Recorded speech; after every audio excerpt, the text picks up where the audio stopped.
Hello, good afternoon. ఈ place చూస్తున్నారా?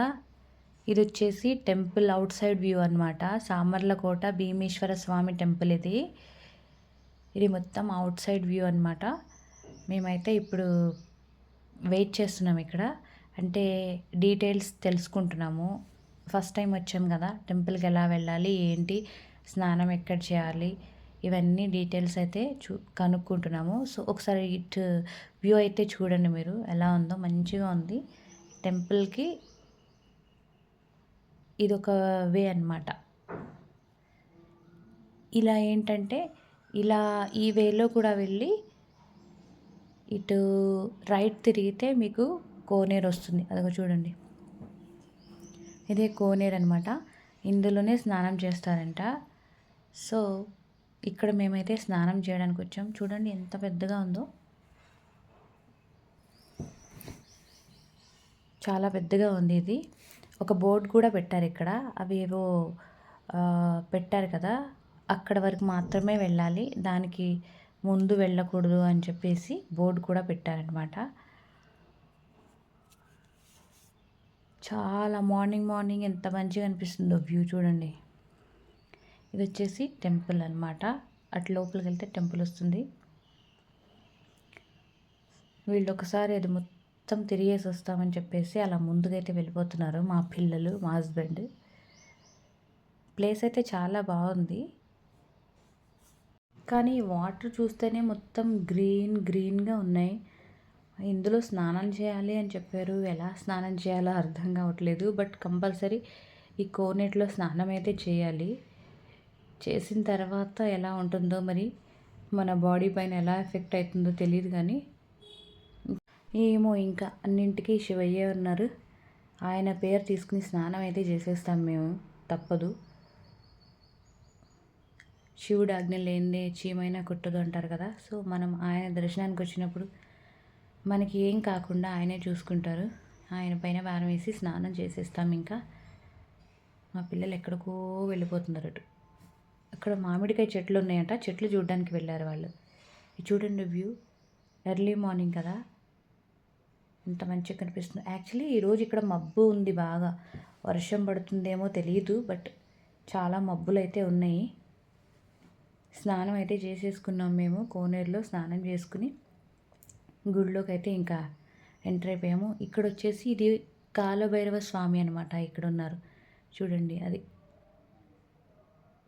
First ఈయన దర్శనం చేసుకుని వెళ్దాము. అండ్ ఇక్కడ టెంపుల్ వచ్చేసి చాలా పురాతన కాలంలో టెంపుల్ లాగా అనిపిస్తుంది. కట్టడం అదంతా, కట్టిన విధానం అవన్నీ చూస్తే అలా అనిపిస్తుంది అనమాట. ఇంకా లోపల ఎలా ఉంటాయో మరి మనకి తెలియదు, చూడాలి. ఒకటొకటి చూసుకుంటూ వెళ్ళాలి. మేము ఫస్ట్ టైం వచ్చాం కాబట్టి ఏది ఎక్కడుంది ఏంటి అని చెప్పేసి అడిగి తెలుసుకుని వెళ్తున్నాం అనమాట. అండ్ ఇక్కడ టెంపుల్ దగ్గర మనకి స్టే చేయడానికి ఏమీ లేవు నియర్లో. మాకంటే ఇప్పుడు డైరెక్ట్గా ఈ కోనేటిలోనే స్నానం చేయాలి అని కంపల్సరీ అని చెప్పారు కాబట్టి ఇంకా మేము తప్పక ఇలా వచ్చి స్నానం చేసుకుని అయితే దర్శనం అయితే చేసుకోవడానికి వస్తున్నాము. యాక్చువల్లీ మనకి మంచిగా ఫెసిలిటీస్ ఉంటే ట్రెడిషనల్ వేర్లో రెడీ అయ్యి రావచ్చు. శారీస్ అవి అయితే తెచ్చుకున్నాను, బట్ ఇక్కడ రెడీ అవ్వడానికి ఫెసిలిటీస్ అయితే లేవు. ఇప్పుడు ఇక్కడ ఎంత మబ్బులు ఉన్నాయంటే నాకు తెలిసి ఈరోజు ఖచ్చితంగా వర్షం అయితే పడేటట్లే ఉంది. చూడాలి. అలా మనం నడుచుకుంటూ ముందుకు వస్తే ఇక్కడ పెద్ద శివలింగం ఉంది. ఈ శివలింగానికి కోనేటిలో వాటర్ తీసుకొచ్చి అభిషేకం చేస్తున్నారనమాట అందరూ. ఫస్ట్ ఇక్కడ అభిషేకం చేసి వెళ్ళమన్నారు. సో నేను కూడా ఒక రాగి బిందెలో వాటర్ తీసుకొచ్చి పిల్లలు నేను కలిసి ఇక్కడ అభిషేకం అయితే చేసుకున్నాం అన్నమాట.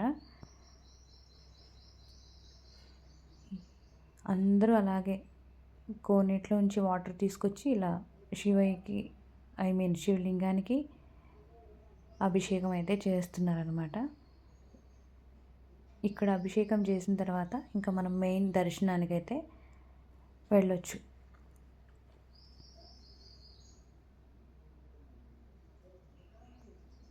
ఇంకొకటి ఏంటంటే, ఎవరైనా జస్ట్ స్వామివారి దర్శనానికే రావాలి అనుకున్న వాళ్ళు మంచిగా హోటల్లో స్టే చేసి అక్కడే రెడీ అయిపోయి హ్యాపీగా రావచ్చు. ఎందుకంటే ఈ టెంపుల్ దగ్గర ఏం లేవు రెడీ అవ్వడానికి. అందు గురించి నేను కూడా డ్రెస్ మాత్రమే వేసుకున్నాను సింపుల్గా. ఇక్కడ చూసారా పెద్ద నందీశ్వరుడు ఉన్నారు. ఈయన దగ్గరికి వెళ్ళే ముందే ఒక పెద్ద గంట కూడా కనిపిస్తుంది మీకు. ఎంట్రన్స్ నుంచి లోపలికి వస్తుంటేనే ముందు గంట కనిపిస్తుంది, పెద్దగా ఉంటుంది. అదేంటంటే ఒకసారే కొట్టాలంట ఆ గంట. తర్వాత దానిలో నుంచి ఓం అనే సౌండ్ వినిపిస్తుంది అని చెప్పారు. సో అలాగే మేమందరం అయితే గంట అయితే కొట్టాము. నిజంగానే ఒకసారి గంట కొట్టిన తర్వాత ఓం అనే సౌండ్ అయితే వస్తుంది దానిలో నుంచి. నేనైతే షాక్. ఫస్ట్ టైం చూశాను ఇలా. మా వాళ్ళు ఏంటో చెప్పేస్తున్నారు. సో ఇక్కడ నుంచి మనం ఇంకా దర్శనానికి వెళ్ళొచ్చు.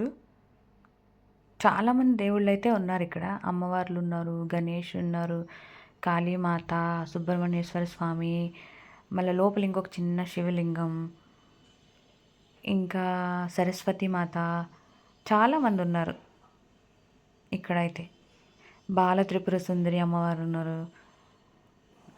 ఆల్మోస్ట్ అన్ని దేవుళ్ళు ఉన్నారనమాట. మనం ఇట్లా ప్రదక్షిణ చేసుకుంటూ వస్తాం కదా, అప్పుడు మీకు అందరూ కనిపిస్తూ ఉంటారనమాట అక్కడ.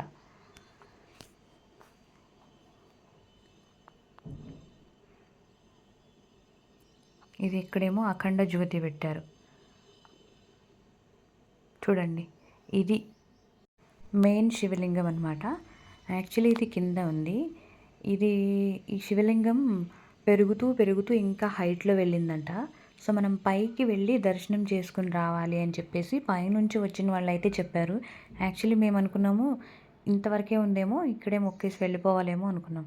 బట్ కాదంట, పైన కూడా ఉందంట. అక్కడికి వెళ్ళి దర్శనం చేసుకుని రండమ్మా అని చెప్పి ఆంటీ అయితే చెప్పారు. అక్కడ అందరూ మంచిగా మాట్లాడుతున్నారు. ఎవ్వరు కూడా ఇంత గర్వంగా లేరు.